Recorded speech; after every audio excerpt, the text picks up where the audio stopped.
Otro problema al que se enfrentaron los babilonios y los egipcios fue calcular el volumen de un tronco de pirámide. Y como sabemos, las civilizaciones antiguas, por alguna razón, estaban obsesionados con las pirámides, ¿no?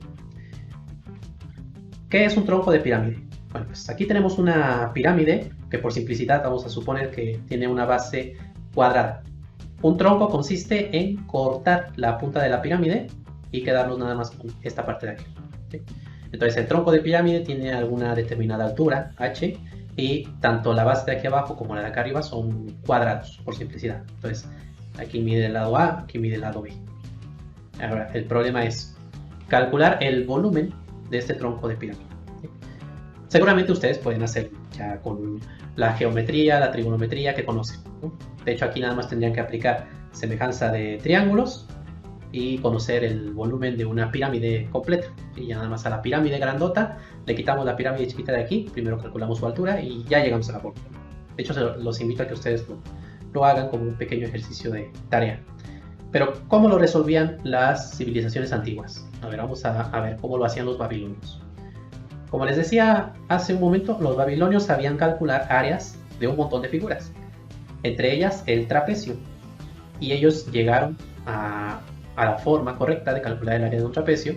Se dieron cuenta que para esto simplemente tenían que multiplicar el valor de la altura del trapecio por la media aritmética de las bases, ¿sí? Suman las bases, dividen entre 2 y multiplican por la altura. Esta es la fórmula correcta para calcular el área de un trapecio, que de hecho también la tengo por ahí demostrada en un video del canal, ¿sí? Entonces lo que ellos razonaron fue, bueno, pues el tronco de pirámide, cierta manera, se parece al trapecio, solamente que en 3 dimensiones, pero pues se parece. Así que para calcular el volumen podemos hacer lo mismo. Simplemente multiplicamos la altura por la media aritmética de las áreas de las bases y así llegamos a la fórmula. El área de las bases, pues, como son cuadrados, pues simplemente es a cuadrada más b cuadrada, ¿no? El área de esta de aquí, el área de esta de aquí, lo sumamos, los dividimos entre 2 y multiplicamos por la altura. Y queda una fórmula bonita, ¿no? Esta de aquí es una fórmula agradable, parecida a la del trapecio. Entonces, fue la primera fórmula con la que dieron los babilonios.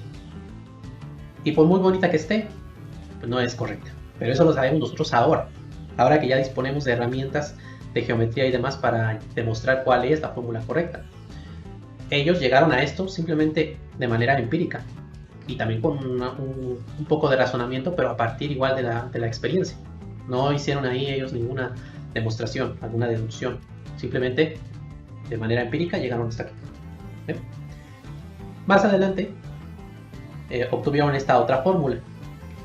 Tomen en cuenta que cuando hablamos de los babilonios estamos hablando de una civilización que existió durante miles de años, algo así como 2000 años parece. Entonces, pues a lo largo de todo ese tiempo, muchos de sus métodos fueron cambiando, ¿no? Más adelante llegaron a esta otra fórmula, que vean que pues, ya se ve más complicadilla por ahí, pero resulta que esta fórmula sí es la correcta, ¿sí? Aunque aquí esté como escrita de una manera ahí media rara, se puede demostrar que es equivalente a la fórmula correcta. Ahora, estas son las dos fórmulas a las que llegaron los babilonios. ¿A cuáles llegaron los egipcios? Bueno, como es de suponer, los egipcios sabían mucho más de pirámides, ¿no? Tenían más la necesidad de saber calcular volúmenes de pirámides porque se la pasaban construyendo este tipo de monumentos. Y ellos llegaron de alguna manera a esta fórmula de aquí: 1/3 de la altura multiplicada por a cuadrada más a por b más b cuadrada. Esto es en notación moderna, recordemos todo esto, porque ellos simplemente lo escribían de manera de receta. Para calcular el tronco de una pirámide cuya altura sea de 3 unidades y cuyo cuadrado mayor sea de 2 y cuadrado menor de 1, no sé, algo así. Primero, calcule el área de los cuadrados y súmelas, y luego súmele el producto de los lados en los cuadrados. Multiplique por la altura y divida entre 3, ¿no? Básicamente algo así era como ellos lo hacían.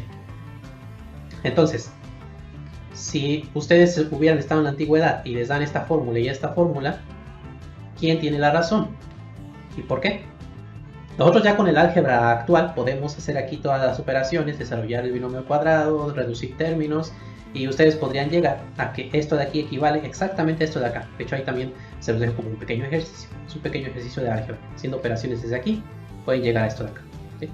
Pero claro, eso es usando el álgebra moderna. Imagínense en aquel entonces simplemente lo que ustedes tendrían son recetas, como les digo. Calculen el promedio de los lados de los cuadrados, luego súmele una tercera parte de la diferencia dividida entre 2 y elevado al cuadrado, no sé, cosas así. Ni siquiera escribían las fórmulas. Entonces, en aquel entonces, ¿cómo podían ustedes comparar esta fórmula con esta de acá? ¿Cómo podían decir desde aquí a aquí que estas dos fórmulas eran equivalentes? O que esta fórmula de aquí estaba mal. ¿Sí se entiende, no? Básicamente la idea de por qué hay que hacer demostraciones, una de las respuestas es para obtener resultados de los cuales uno tenga la certeza de que son correctos, ¿sí? Porque están bien justificados, ¿sí? Esa sería una de las razones para hacer demostraciones.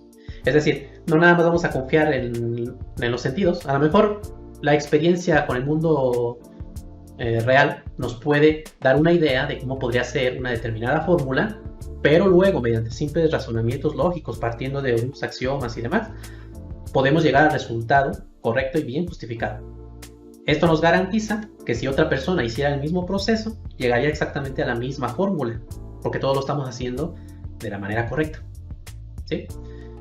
Mientras que si nada más dependemos de la experiencia y de las mediciones y de nuestro ingenio, a lo mejor para ver ahí algún patrón entre los números, seguramente vamos a obtener resultados que sean diferentes.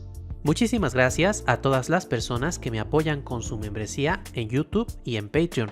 De verdad, infinitas gracias por todo su apoyo.